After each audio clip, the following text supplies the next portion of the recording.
Hi, how are you? So I just bought these Clove shoes right here. Clove, right?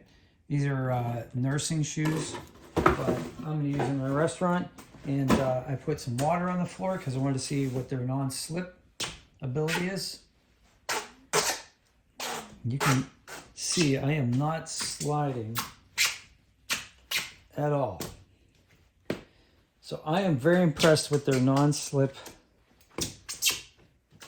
quality. So that's the first test that I wanted to show you. And then the second one is, are they water resistant? And yeah, they're pretty water resistant. So if I were to spill something on them, and they're supposed to clean up really easily.